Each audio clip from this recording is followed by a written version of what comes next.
All right. Well, wonderful. We have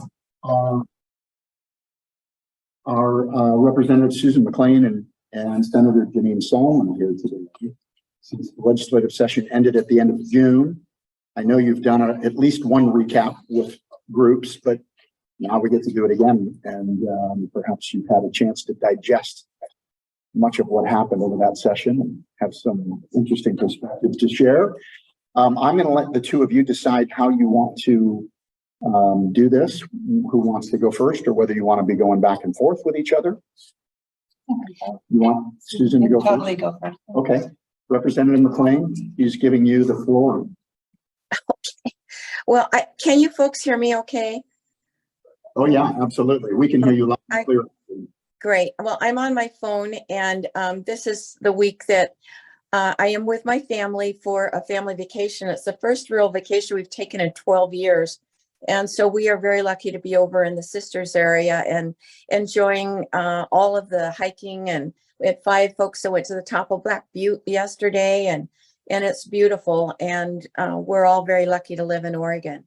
I was going to start, Janeen, if it's okay, with education and a little bit about, the update that I have for transportation.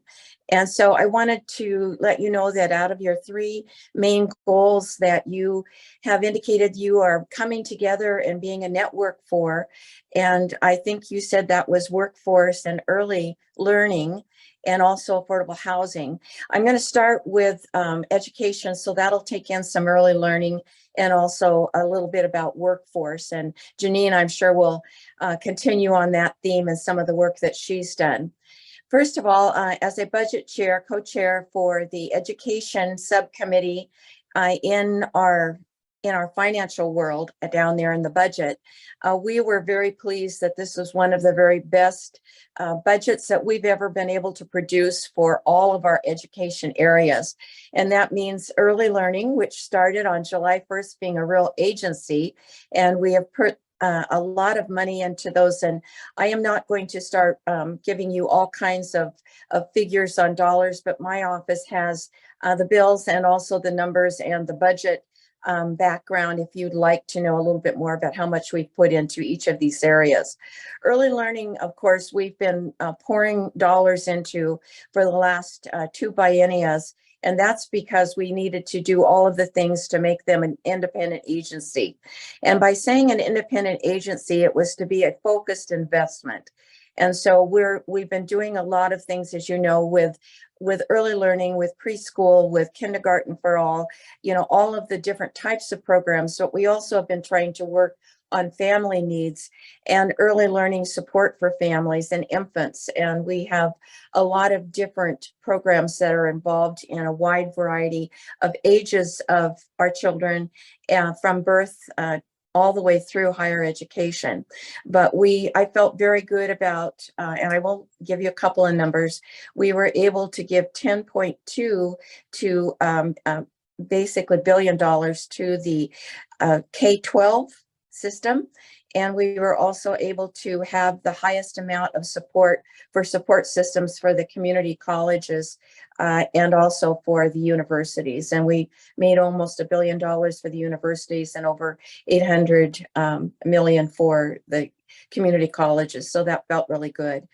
Those particular investments also bring in some workforce training and some apprenticeship programs, which also are extremely important for making sure that we've got a wide variety of choices and options for educational growth and training and also degrees, and that we also are working diligently with the industries to make sure that the kind of training that we are doing is really useful to their industry.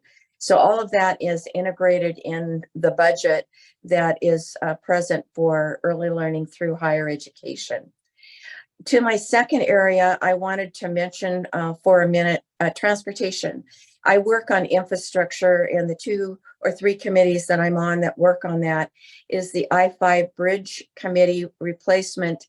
And this is a bi-state committee between Washington and Oregon, and I'm the co-chair and have been since 2019 on that bridge committee, and we are working forward. And in this session, I was able to put together a program plan for $1 billion for our part of the commitment to the replacement of the bridge for safety, for resiliency, for multimodal opportunities, including rapid bus, including bike and ped, including a transit train. And we are really excited about moving forward one more step in the replacement of that bridge. I also work on, I am a co-chair of the Joint Transportation Committee, and that particular committee was a difficult committee and was one that it's going to take me more than 3 weeks to discern what really happened there. But we had new senators who had not been on that committee. We had my co-chair who had to be away from the session for medical reasons for, close to, I think it was 3 months. But anyway, he was gone from March until May. And then it's a situation where we had a lot of difficult topics, but we had topics that weren't necessarily top priority for this particular session because we had affordable housing, because we had behavioral health, because we had the semiconductor committee, which Senator Sollman will talk about. And so that was a real difficult one, but we were able to get, I was really pleased with a 2 bills that I put together. One was called Great Streets, and it's on safety on highways that are also main streets in local communities. And so all of us have TV highway in our life, and all of us have a lot of other highways that actually go through small rural areas that are around us. So we were able to get $1 million that will go through these safety grants that are going to be working on specifically highways that run through communities. I also was able to get a bill that we put together from 3 other bills, and we were able to be 2/3 successful. We were looking for resiliency and replacement monies for other important bridges in the area, Burnside, and also the Hood River Bridge up by White Salmon and Hood River, and then also Bridge of the Gods. We were able to get dollars for 2 of them, and that was the Burnside Bridge and then also the bridge in Hood River. And we were able to get 20 million to help work on that. Now, all of the resources in transportation, both the 1 billion and the 2 sets of 20 million each, those were to help us get more money from the federal government.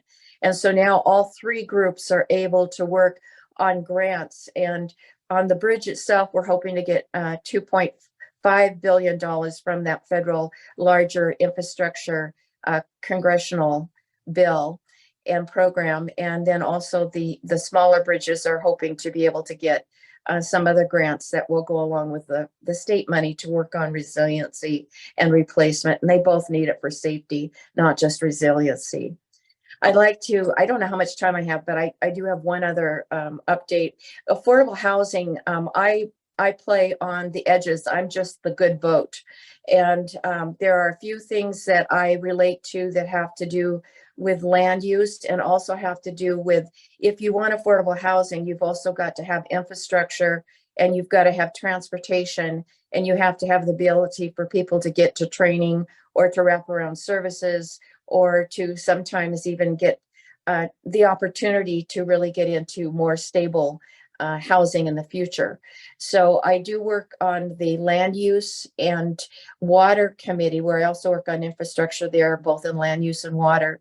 And there are a lot of bills, affordable housing bills, that will be better because of the fact that we're working on the infrastructure that goes along with it. This was I don't know what Senator Sollman thought, but this to me was one of the most difficult positions that I've ever been in this year as an elected official in this particular session. Part of it had to do with, we had a new governor, we had a new speaker, we had a new president, we had 21 new members in the House of Representatives. So that meant that there was a lot of folks that were just learning the system and trying to figure out how to do their work in this setting. So it was a challenge, but we made it through. We came across with a lot of good things in affordable housing, behavioral health, and I'm going to turn it over to Senator Sollman now to continue with some of the work she's been really being a leader on, and especially in the semiconductor area. Okay. Glenn, can I ask, I don't like to have my back to people because I just feel like I'm going to be twisting and turning. So I've just been playing all sorts of musical chairs. Yes. I'm going to go. And I'm gonna, and I'm gonna do that. Still be able to hear? You bet, Okay. But I have to have my tea. please. Yeah. Folks, if you can't hear online, go ahead and send Can it. everybody hear me okay? Projection, Yes. community theater. Mhm. There you go.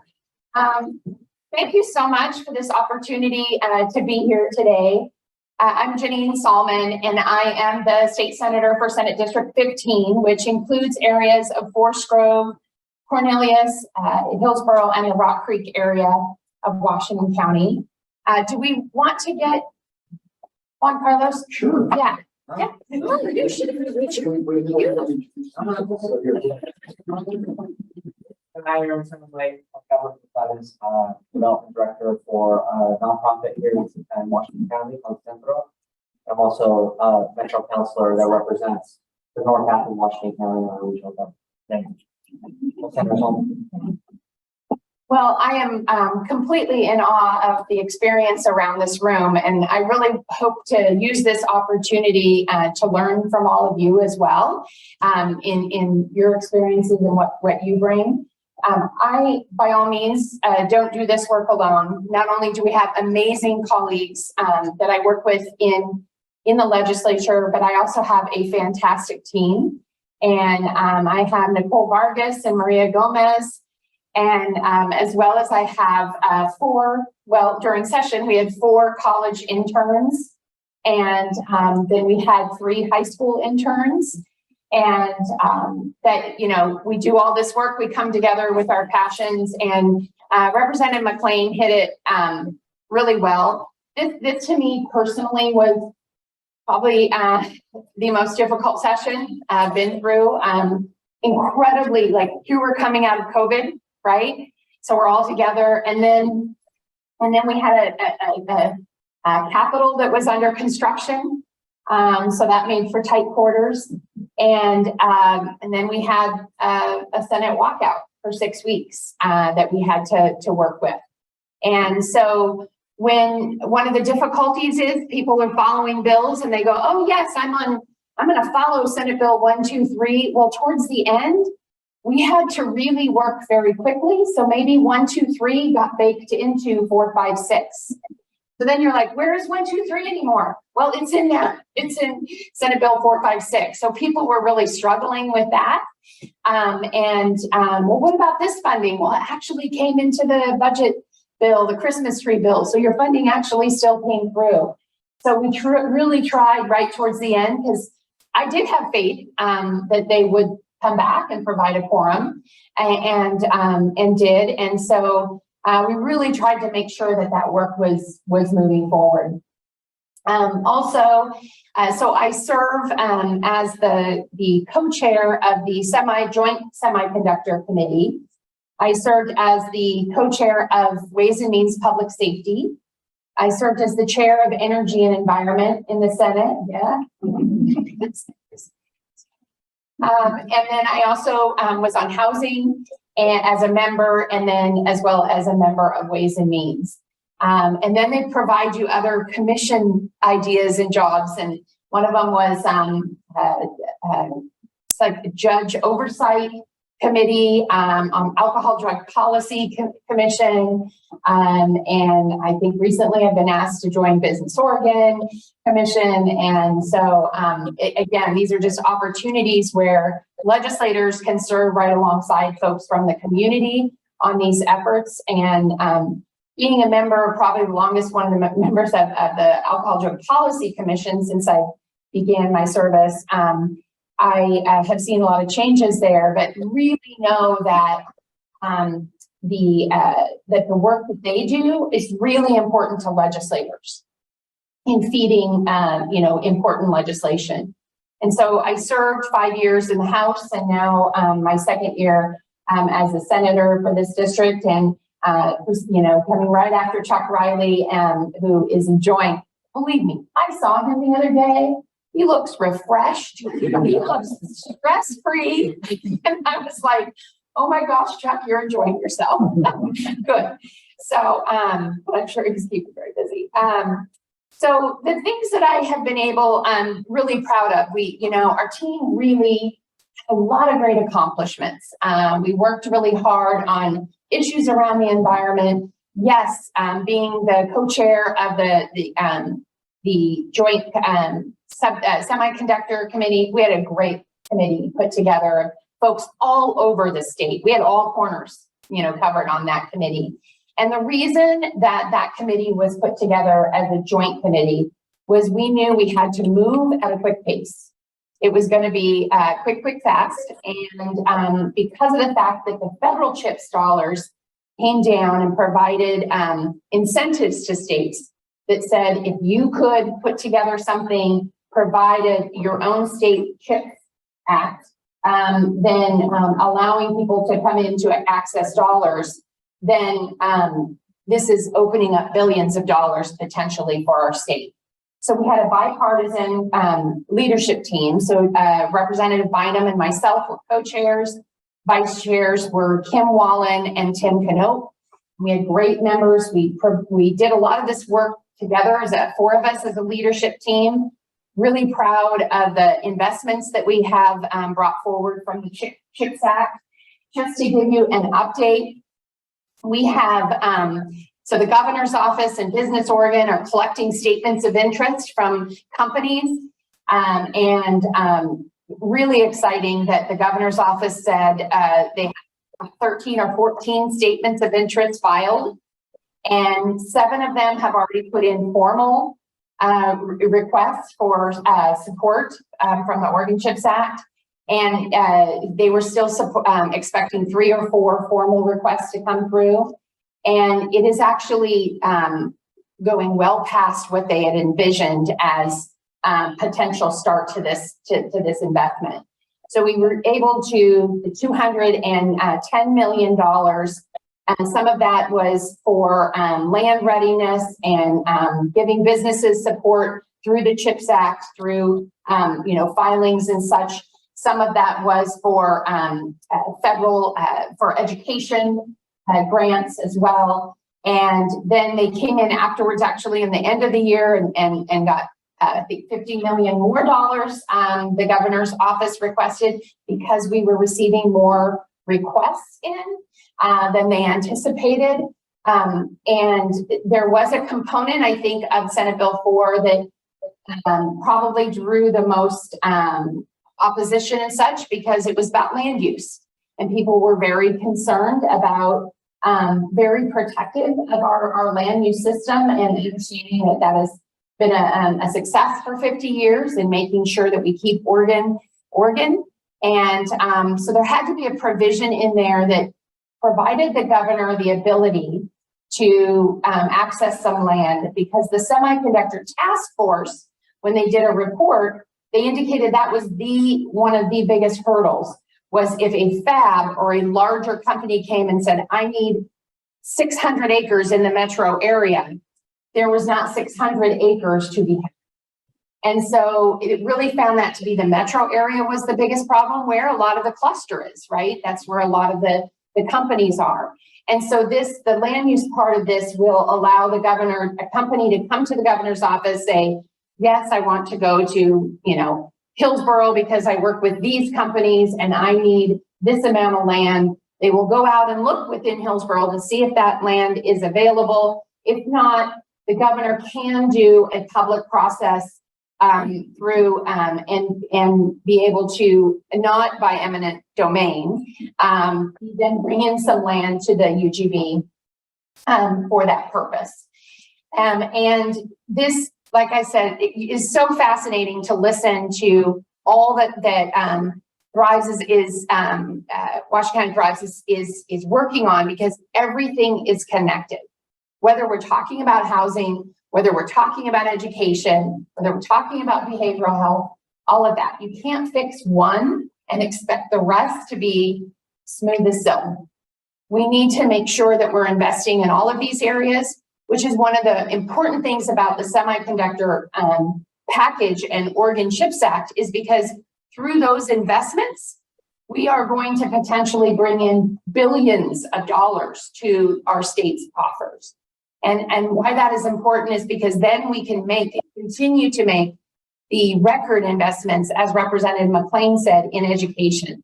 Why? Because we know a well-educated society comes into those jobs and can afford the housing and can afford all of these different things. That we will make sure that we're investing in addiction services and behavioral health. That we're making sure that we're making investments in affordable housing. Because, and whether it's senior housing, I know that the complex where my mom is at in Hillsborough, 45 apartments, and there's often a wait list of 200 seniors that are waiting for affordable senior living. So so there was a lot of great accomplishments around the CHIPS Act. Also being the chair of the Energy and Environment, I'm also a Metro Master Recycler, which really gets me excited. It's not just about recycling, it's about reduce, reuse, and then recycle. So I put a lot of my efforts and a lot of my passion behind plastic reduction and such. And so we had some real successes working with advocates. Again, we don't do this work alone. We work alongside advocates to work on making sure that our restaurants, we're going to eliminate the single-use styrofoam container to-go containers that have PFAS and such in them. And that is known, as you're hearing more and more about that. So they will be phasing that out. And we're going to come together and have a work group and work on different choices and alternatives for businesses and such this summer. And then we also had reusable containers, to-go containers. So if you go to a restaurant now and you decide to take your items to go, it's actually, you can't take your Tupperware out and scrape it into and go. It's actually not legal to do that, but that is crazy. And so we actually worked with grocers to, and the Department of Ag to work that out for grocers. But now we needed to work with OHA to provide some rulemaking so that restaurants can allow that as well. And it's permissible. So if a restaurant feels really nervous about that, then that's fine. But I think growing amount of consumers are like, are you kidding me? I could just put and go. I don't need to be having more single-use products that I take with me. So, and then we worked on making sure that we had some really good movement on right to repair, which is if you own a cell phone or a laptop and everything like that, that's really, we want to make sure that if you own it, you should have the ability to repair it. That to me is a principal issue around reduce, reuse, and recycle. We should be able to repurpose those parts. We should be able to have you get your phone repaired so that you can use it a lot longer and it saves consumers money. That one made it through committee and I was one vote short on the Senate side.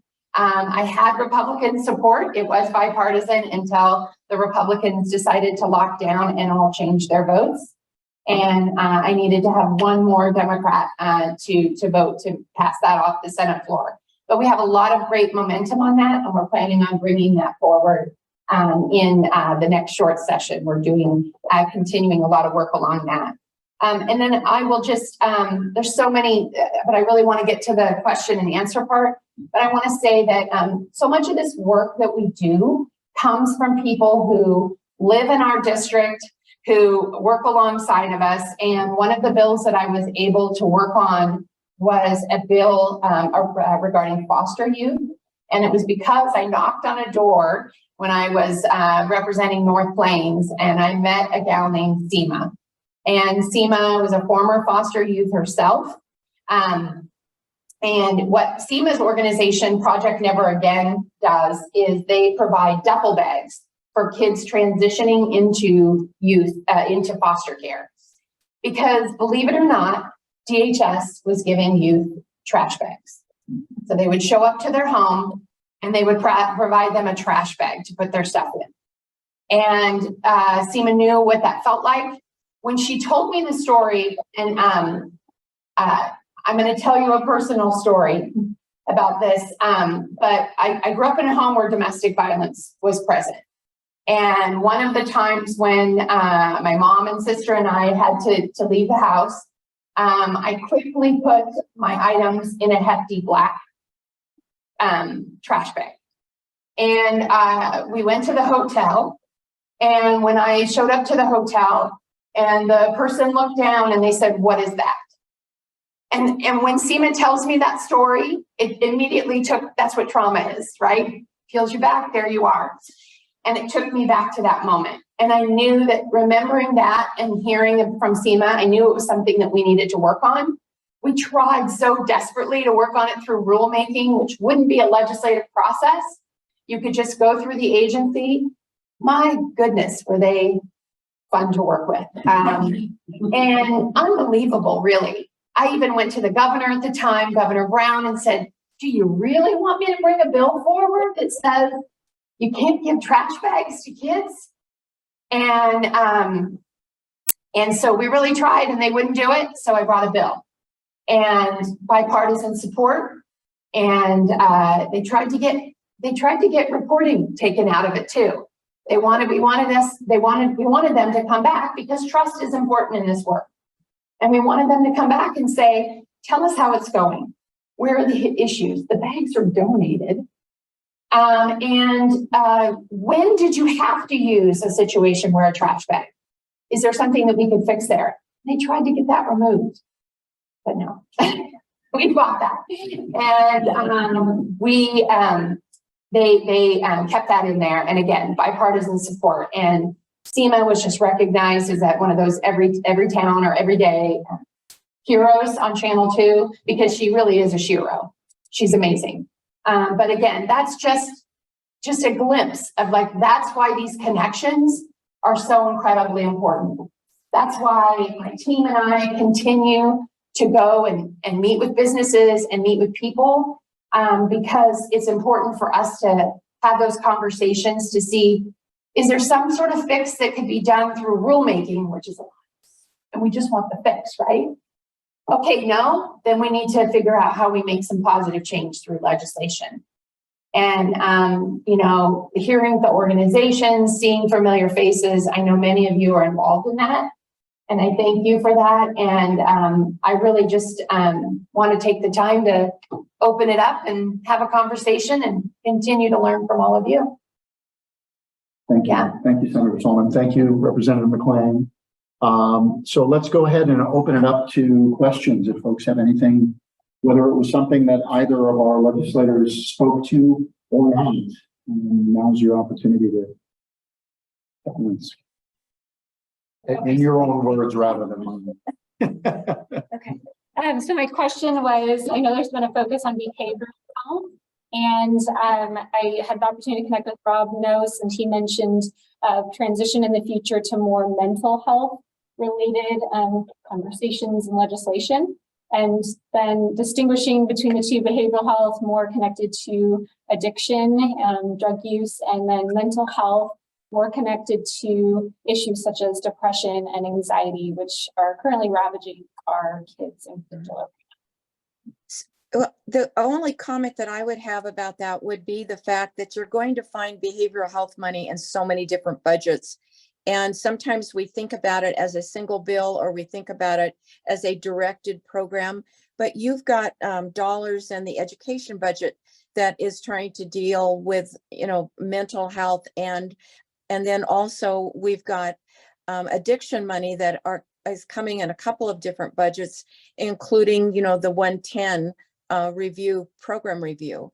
And so I do believe that they are seeing the difference between addiction and some of the issues that we have when folks have, a particular problem that is around a particular behavior. But we also are absolutely putting money in for the suicide issues that we're having with our young people. And we are also putting money into counselors that we are trying to make sure that we're getting, because of coming out of some of the COVID effects. We have a 3rd and 4th grade the kids that were in 3rd and 4th grade during COVID are really having a hard time. They are now in 5th, 6th, and 7th grade, and they are really having a hard time dealing with being back in school. We've got absentee problems in the schools, and part of it has to do with behavioral health, with some of these issues around depression and suicide. And they felt okay online, those kids did, but they didn't feel okay when they came back to the classroom. So I would say that don't think it's a singular effort. It's an effort across the landscape of budgets that we're working on.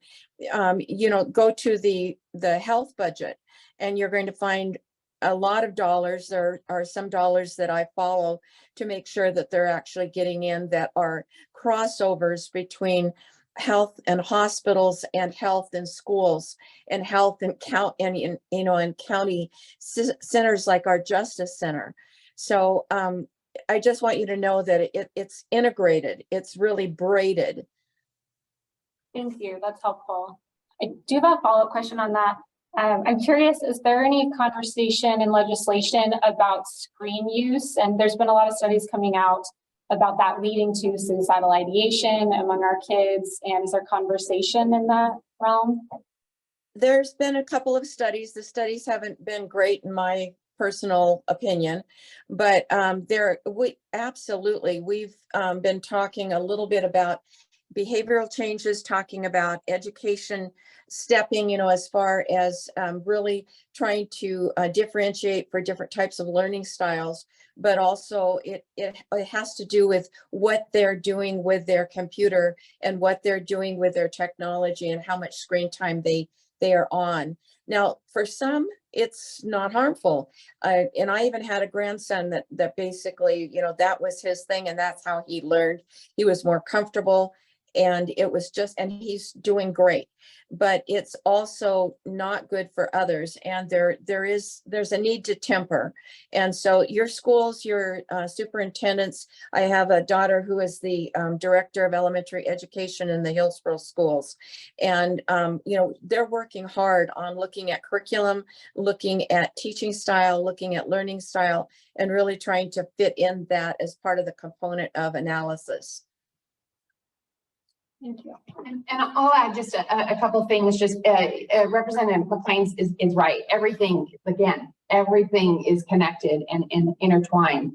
I would say that when you think about the screen time, and I'm not aware of the studies and such, but when you think about that, I'm just giving the story of how things are intertwined. We have families that are feeling the burden of cost of housing. So some of these families might be working 2 and 3 jobs. Right. And so then you have the cost of childcare, and you have all of this where there might not be able to have the investments where students are cared for on a one-on-one, where they may be home quite a bit by themselves and whatnot. Why many of the organizations that are here support those efforts as well. And I think I'm going to be looking at going to Centro and looking at their STEAM camp and everything in the camps that they offer kids. So I think that it's making sure. So again, on the connection, but the mental health, I'll tell you a miss. A miss is that we had a bill that was going to put investments in school-based health centers, because we found that when you looked at the studies, you knew school-based health centers were moving the dial on student success and student health and well-being. The number one thing that students across the states, like 80% of the visits that were recorded at school-based health centers were about mental health, kids coming. So we knew we had to expand those services. We knew that we had to make sure that we're getting appropriate behavioral health, mental health support staff in those school-based health centers, because our schools are overwhelmed. There should be a 250 students to 1 counselor. That's the national ratio. Not happening anywhere that you look. And so we knew we had to bring that in, because we had COVID on top of this, and then we have this. So we knew our students were hurting. And so that unfortunately did not make it through the budget process. It was, but we're still going to continue to work on that. And I think, as Representative McLain said, record investments in our schools. and providing those services, I think are incredibly important. I also want to just talk a little bit about the adult side of things, and that is our investments that we made in 988, in knowing that people, if they see a mental health crisis happening, they don't look to call 911, that they know that there needs to be a different response to that. Cahoots in Eugene, successful model in Oregon. We've worked in past sessions. I think I worked with Representative Marsh and Representative Sanchez on looking at providing more investments in those type of dollars in the past when I was on the when I was in the House, and we knew we had to continue to make those investments, because I can tell you I did a ride along with the police in September. That ride along will stick with me forever, but it was mostly mental health and behavioral health that I was seeing in response, right? And these officers knew these people by name, because they were frequent flyers. They knew they had been there. They knew that person is obviously without their meds. That person is having a drug issue. But their frustration is they don't have a place to take them. One story is they took somebody to the hospital at Tuolity. They came out and they looked down, and that person was walking out another door. So they're frustrated too, law enforcement. We knew we have to make continued efforts on 988. We know we have to make really a focus on mental health, because we know that mental health is healthcare, and we also know it affects so much other parts of us, our physical health, addiction, because people self-medicate and such. We also heard from farmers, and I sponsored a bill with Senator Hansel about the growing number of suicide from our farmer in our ag in rural area. So I co-sponsored Senate Bill 955, I believe the number was, and it's about providing a very specialized number, not 988, that will be through funded and through the Oregon Extension Office, because that's a trusted partner with agriculture, and that they know that if they can call a trusted partner, then they can get the help they need. And that was really, people were like, well, why can't they just use 988? Why can't we just get people who are familiar?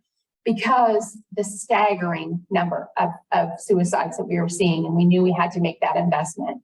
So, so there's those investments. There's also investments that we need to continue making on gun violence prevention. The Criminal Justice Commission received a grant to put together a commission, which I'm going to be on that commission as well, regarding gun violence prevention, and looking at suicide and looking at access and things to that through that lens. And we even heard that discussion when we passed House Bill 2005. We heard about suicide and gun accessibility from Republicans, and we heard when we passed the Senate 955 for agriculture workers and suicide, we knew that we heard about gun access and suicide. So we know we have to have this discussion. We passed safe storage in the past, and we just need to make sure that we're continuing to make those investments, because in a moment of instantaneous pain, if they have access to something that has a 5% survival rate, if they attempt to suicide using a gun, we know that's another issue of what we need, the web of that we need to address. So Representative Nose is, he's amazing, and he knows what the investments, Senator Patterson, Senator Lieber are also continuing on this work. We have really great co-chairs in our healthcare with Senator Campos and Representative Valderrama. They know this as well. And I think that's one of the biggest things that we are realizing as a society, is that we need to break through the stigma, right?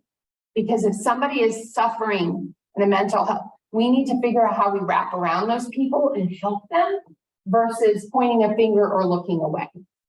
And so I think that in Oregon, the numbers are heartbreaking. That's well stated. So we know we have to invest. Thank you both for all the hard work they do too.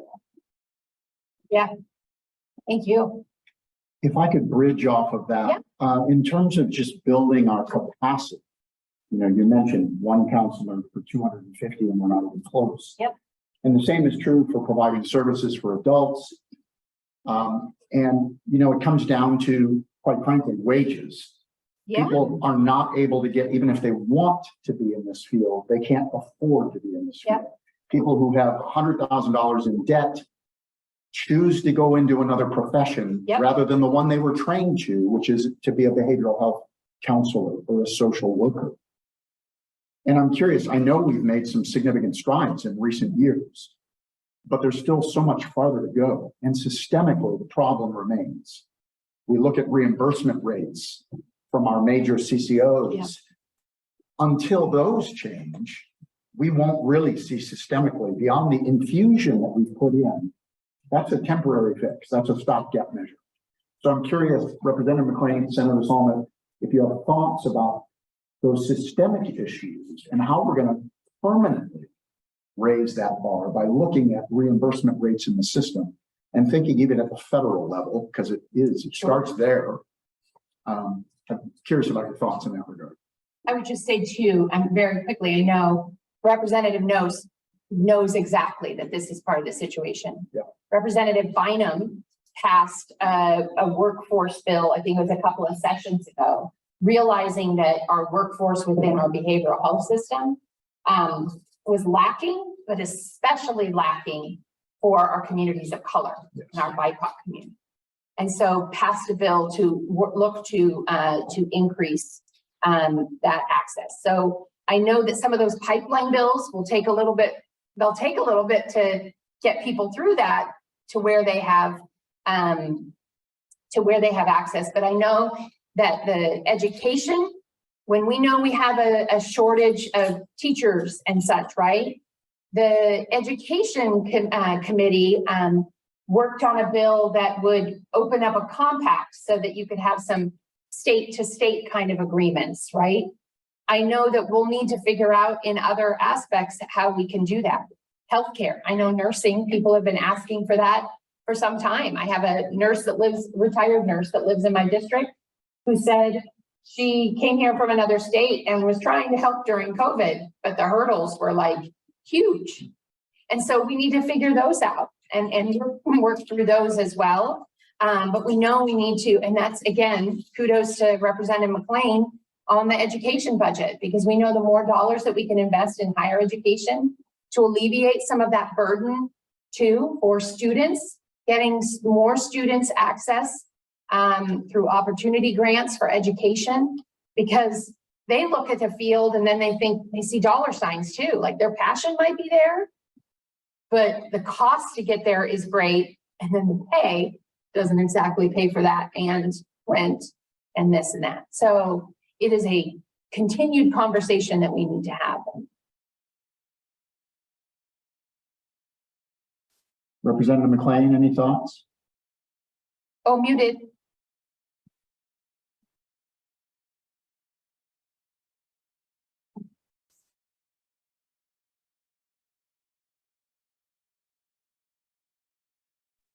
How about now? Yeah. Good. Okay. So I wanted to say, sir, that, you know, Janeen gave you basically a framework, right? But there, you know, you talked about it as being an ongoing forever type project with the words you used. And there are two things that I think we have to, as a society, think about. And number one is, if we're going to give more to others, we're going to have less ourselves. You know, as far as we have to share whatever the resources are, we have to share whatever the items are. So first, it's about resources. The bill that Senator Sollman was talking about was Senate Bill 283.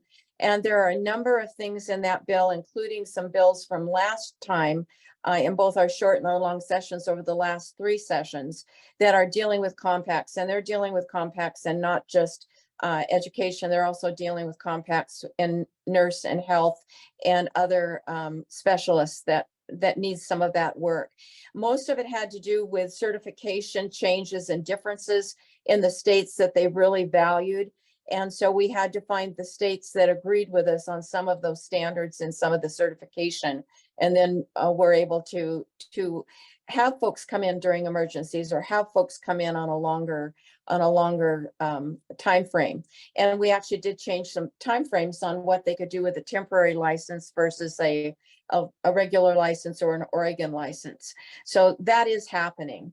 But that's the one item, is that resources we have to share. The other item is, it's not just nursing, it's not just education. We are having workforce problems. And so again, some of the things that both Senator Sollman and I've talked about today, both in budgeting and in some of the bills over the last 2 or 3 years, we're working on workforce alternative pathways. And we are actually looking at an apprenticeship pathway for teachers. We're looking at some apprenticeship across the board on our workforce. So those are some elements that I would say. But the second major issue, besides resources, we've got to understand the changes of our world. And that's on multiple levels. And again, it's not just about government. It's about the fact that we have a global economy. It's about the fact that we have an environmental filter that we are putting on everything, which is good. We know that we have to deal with the environmental consequences of some of the types of resources that we use, some of the fuel that we use. We're working on, like a senator said, the recycling area. I'm on the recycling council for the modernization of recycling bill. We're working on green energy like hydrogen. But those are expensive. It's not, it isn't going to cost us nothing to do the right thing. And it's not going to cost us nothing to actually try to use hydrogen and try to, make sure that we've got a grid that's going to stand the test of all the things that we're expecting electricity to do for us in the way of transportation as well as our buildings. We passed a bill that talked about green, building requirements. Again, it's going to cost money. And so we have to share our resources with our workers, but we also have to share and understand that more resources are going to doing the right thing, whether it be environment or recycling, or really trying to deal with some of the other problems that are facing the world today. And let's face this, anything we do in this country affects others, and anything they do affects us. And looking at ourselves in silos is not productive. So that was my philosophical answer of the day. I appreciate the philosophy. Glenn, can I add too, because I have this really great book that our Senate Majority Office puts together of all, bills in different sections. And when Representative McLain was talking, so House Bill 2235 is a behavioral health workforce work group. And it requires OHA to convene a work group to study the major barriers in recruiting and retaining the workforce for the state's publicly financed behavioral health system. The work group is required to develop recommendations on recruitment, retention, administrative burdens, reimbursement, caseloads, and burnout, and report to the legislature on January 15, 2025 and December 15, 2025, which, yes, that is a considerable time away. But I think there was real specific, and I would imagine that if I looked at that Representative Nose is behind that, as well as the others that I mentioned, Senator Campos and Representative Valderrama and such.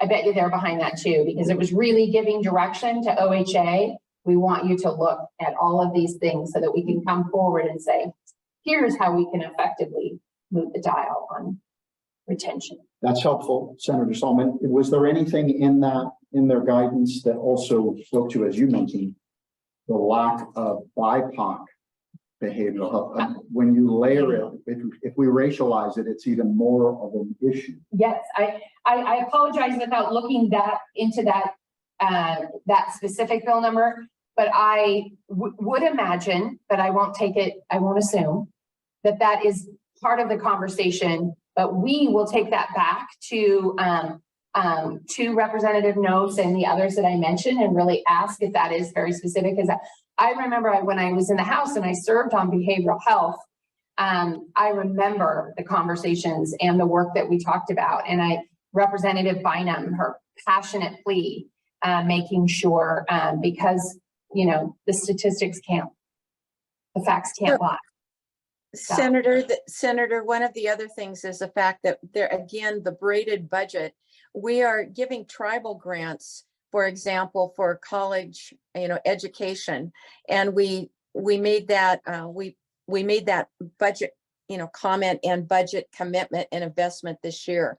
So there are other things that we're doing with BIPOC dollars, both in education and in other budgets that I'm familiar with, that are doing just that, trying to convince more diversity in our workforces in a wide variety of services, essential services like education and like health. So those programs are out there. They're part of the budget. It's something we've been working on for over 7-8 years, and in my experience here at the state, and we'll continue to do that. But you may not find it in the behavioral health budget. The bill that Senator Sollman just talked about, there are 2 or 3 of those types of bills that are on different sectors. And so again, remember, it's there, and if you want it, both of us have notebooks, and we have thumb drives that have the bill and specifically what it did, and what our offices are happy to help. I have a question. You want to introduce yourself? Since you came in late, nobody knows. Might you. not be able to hear this. Come on up closer to this laptop. Oh, it's wrong camera. My name is Fidel Ferrer, and I had the pleasure to lead an organization that supports teamwork in the Portland, Beaverton, and the Hillsborough area, like all kind of like expanded all over Oregon. One of the issues that we're having, especially in the Washington County, the Beaverton School District, is that there's not a sun after school program for the students. We are primarily working with BIPOC communities, as one myself to identify as such, you know, immigrant. I really want to make sure that our communities resemble, especially in the STEAM world, you know, like that demographic that we want to see, right? The issues that we're having in the Washington County, primarily the Beaverton School District, is that we don't have sun after school program. So our mission is to provide a free service for Title I schools, and the bureaucracy and logistics of the school district doesn't allow us to even provide a service that is much needed for these Title I schools. So I was just wondering your thoughts on that. That's my first question. My second question is in regards to, we talked about the screen time and digital equity, right? These BIPOC communities, the ones that we work with, they don't. And then I'm working really hard closely with like other organizations in the Portland metro area, and I'm bringing it to Beaverton to shorten that digital divide. But it's been really hard, allocated funds and grants, and then kind of like scraping every little thing to get to at least have the kids to be able to have the resources in which they can launch their curriculum. So I wanted also to ask about like the digital divide and how like if you can point me towards somewhat the right direction. Right, those are my two. Yeah, thank you. I know that the right to repair bill that I worked on was part of that component, was because during COVID, we realized there were 75,000 students that were primarily from our communities of color that did not have access to laptops to do their schoolwork. And we need to figure out how we can get refurbished and back into the hands of folks. I have a couple of ideas. I would love to get a card for one. A couple of ideas. Have you connected with your the STEM hubs, the Portland Metro STEM hubs? And I know it's STEAM because there's an art component to this. I do. I have not. What I have been able to connect is with Free Gig, which is an organization. You know, Juan and I, we work really closely. We kind of like formed a coalition of like, you know, to shorten that digital divide. But I have not. So yeah, definitely. I'm going to get you that connection, because currently there was something that I worked on. I had a computer science bill that I was working on, trying to get computer science integrated within our curriculum. I'm a former school board member.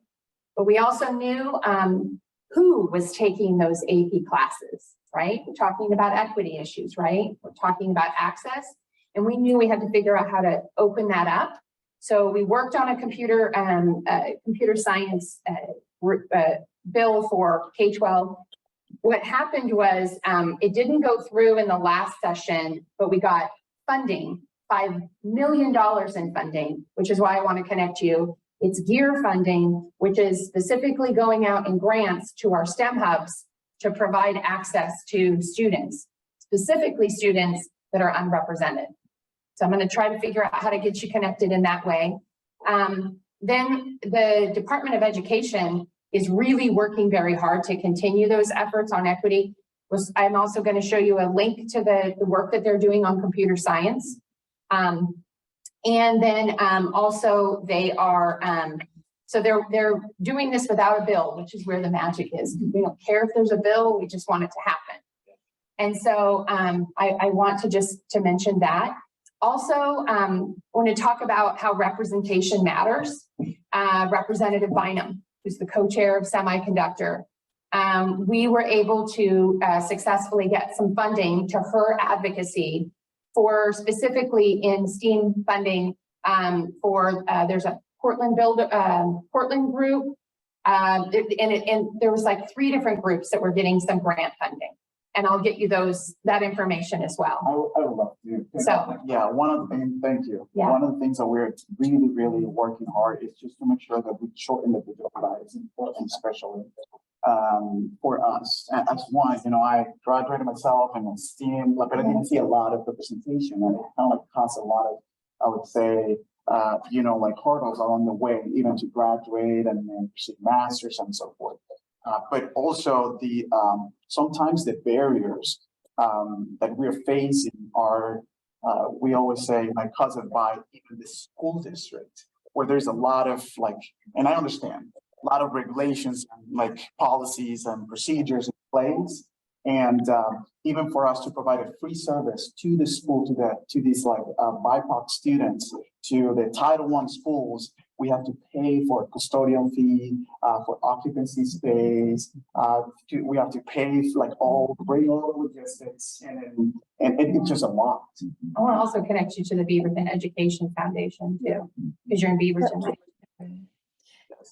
If I could add just a little, Senator has all of the numbers you need. So if she's saying she's giving them to you, then I won't worry about that. But it's one of those situations where besides the schools, we are working with nonprofits all the time. And is Juan Carlos in there? Yes, he's in the wings here, yes. Okay, Juan Carlos, you just turn around and introduce yourself if you don't know Juan Carlos, but Centro Cultural and also some of the other, you know, groups that we have that are nonprofit in the community, they have been both good braiders, helping us with our school districts. I'll just give you an example. I was a teacher at Glencoe High School.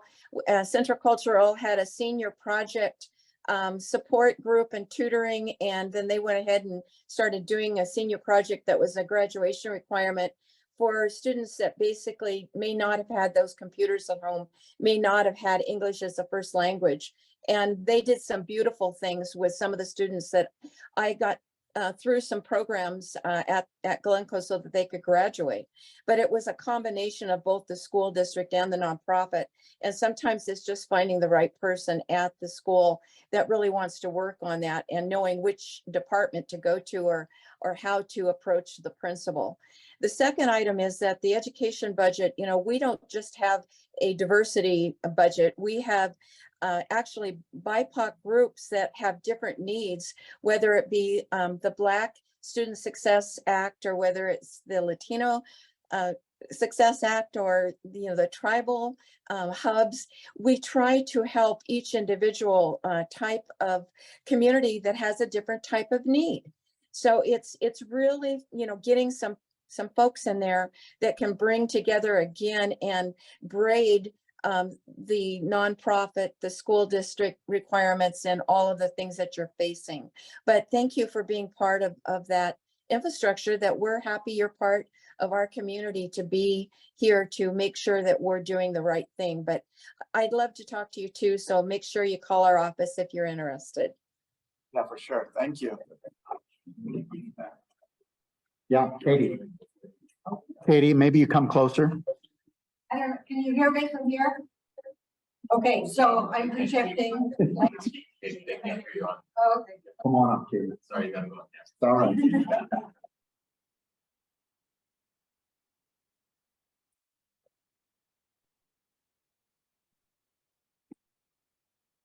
Okay, can you hear me from now? Yeah. So, Washington County Kids is a group that's working with providers providers of service during non-school time. And we are well aware that you are doing great work in terms of education, early learning, and wrapping things together as well. One area that really needs attention in the future is non-school time, because kids are out of school more than they are in school. And there is not much support for people who cannot afford those kind of programs. And they're very important in terms of learning.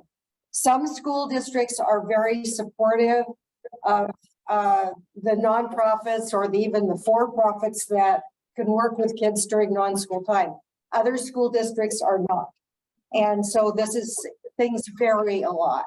And one of the things that happened during the legislative session was that some bills that would help out with non-school time programs were either not able to even get out of committee, or they were passed, but then they didn't get funding. For instance, there was Senate Bill 531, which would have provided care for kids during summer. And there was funding last year, and a lot of nonprofits provided thousands of kids with care during the summer. Due to the fact that that bill did not get funded this time, thousands of kids are now without care during the summer. And this is not an issue just for those kids, which is very important for their learning, but their families, their economic well-being, people who work 1, 2, 3 jobs, they really need childcare for their kids.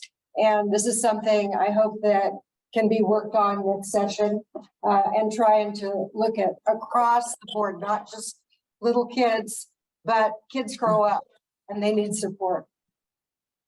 Katie, I want to make sure that I can you hear me?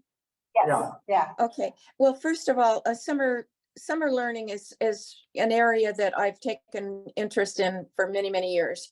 And, whether it started out with, folks who needed tutoring. And so we had some programs like that. We had, basically some programs that were there for folks that were in our schools, but were maybe leaving our schools, or they were a part of a BIPOC community and needed some support. But there are different types of summer programs. Some of them are enrichment. Some of them are cultural. Some of them are connected to swimming and other activities and or organizations like the Forest Grove pool, and they have like park programs. And so one of the things that we heard from our big co-chairs this year was that they wanted to have the folks that were getting the dollars from those programs that you said were not funded this year. There was some money that was put into that, not as much as some wanted.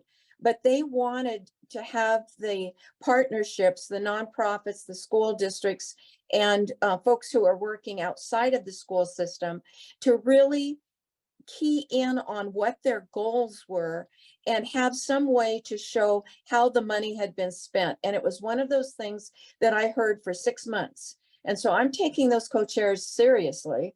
And if you are involved with non-school time or summertime, or you're involved with partnerships between programs like our, they can be jurisdictional, they can be parks, they can be anything.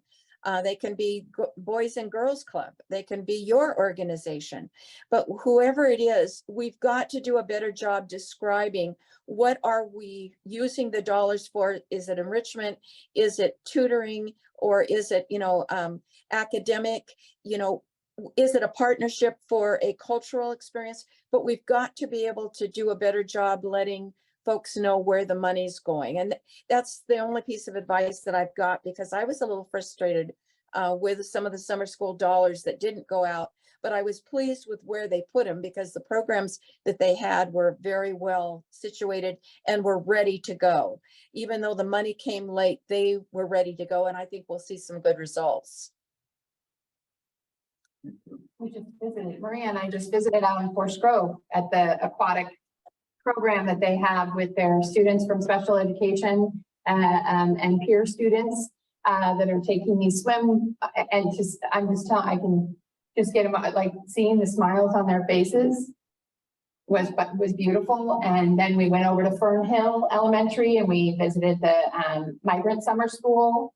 And these kids are, yeah, it was great. I think today they're going to, is it today or yesterday they're going to the movies? That was their special treat. And they're writing a report on tiny homes that they're supposed to be, they're going to give to me. So, but I didn't give them that report. The teacher gave it. I just said I wanted to see it. Time for one more question. Sure, we'll try to squeeze one more in. I'll get closer to the laptop as well. Thank you. Everyone. I wanted to talk about the arts, which is something we've been touching on. So I know that a lot of our arts institutions in Portland Metro, including Washington County, were very let down this session with some of the bills that were kind of being proposed and nothing felt like it was going through. And I know that two of our top house theater companies in Oregon aren't even feeling sustainable or supported at the moment, even with their high tourism rates. And with in mind that our big houses aren't even able to get that support, it causes our kind of middle-sized and smaller-sized programs, organizations feel like there is no funding or support for them when we can't see it in the other side of it. And even though arts is tied into early childhood development, OST programs, workforce development, mental health, all of the arenas, it feels very left out of conversations. So where do we see that conversation going? Well, this is like the Representative Nose hour, because Bob Nose was one of the folks that put together an arts and culture caucus, bipartisan, to really raise this effort. He just received recognition from the group for his efforts. There was some budget item dollars that came down to some of, I saw Theater in the Grove and Bag and Baggage received dollars. And you're talking to a former like community theater geek. I mean, I've been in a few plays in Heart Theater and I understand what it does for your heart and soul. So I'm there with you, sister. Knowing what our arts and culture does for the heart and mind of young to old is incredibly important. So that's why the focus was there, because after COVID, it was tough, right? And who got hit really hard were our theaters, because everyone was really worried about going into a theater. So they just shut down and such. So I completely hear you on that. And I just want to say that Representative Nose is a champion. Representative Gomberg, I think, was also, and Senator Anderson from the coast really spearheaded a lot of that work. So, ma'am, I want to let you know that even though I didn't have time to join that caucus, you can join a caucus on every block if you want. But there are a couple of suggestions that I want to make. My major was speech, drama, and English. And I have been trying for years to get the STEAM programs more support. And I have finally come down to, I'm going to work on 2 areas. And so think about what your organizations can do to qualify or to fit some of these sideboards that I think we can put around it. And I'm going to talk to Rob Nose about this. But it's one of those things where money comes to STEAM is when you show that you have a connection to something else. And so apprenticeship programs in the arts, trying to make sure that you demonstrate that you are giving another avenue of training for a particular type of job or a connected job, and you made it yourself. Early learning and some of the education fields, are just, they're looking for this type of enrichment. They're looking for these types of skills. They used to be called soft skills. If you could speak or communicate, they used to be called soft skills, but who cares what kind of skill definition they give them? Just make sure that your programs are connected that way. So apprenticeship dollars are available out there for a wide variety of the STEAM and the STEM. And that's one program area that everybody wants to have another apprenticeship opportunity for their community or for their youngsters, or even for retraining of adults. And the other item that I had, Janeen pointed out two of our success stories, and the fact that the little teeny places out our way were getting some dollars, but those were limited dollars again, and we have to put more money into that resource pot so that we can spread it around a little bit more. And I think if you let Senator Sollman and myself know your information, our offices can provide you timeframes where you can weigh in and help us with that. But I'm very excited that you guys are there as strong as you are after the COVID years, because quite frankly, it looked pretty dismal there that first year or two. Buy tickets to local theater. Thank you so much, Senator Sollman. Representative McLain, thank you for joining us while you're on your first vacation in 12 years with your family. Here. All who stayed, we're running just a little bit over. Our next quarterly gathering, I believe, is October 18th. It's always a third Wednesday at 8:30, and it's on January, April, July, October. That's our schedule. We are going to start something a little different. We're going to start focusing on a specific priority of thrives for each of those quarters. So we're going to be doing early learning focus, I believe. We're going to do an early learning in January. We're going to do workforce. In April, we are going to do housing. And then in July, because it's a short session, we're going to do a climate related one in July next year. So yes. Climate affects it all. So anyway, right.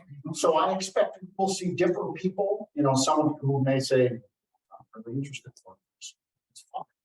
There are going to be plenty of people who are going to want to be there. We're trying to give something to everyone. And so that's my little announcement. I thank you all for being here. Please feel free to have some coffee, tea, a snack before you go. We got a little bit of time to get that if you go. Thank you.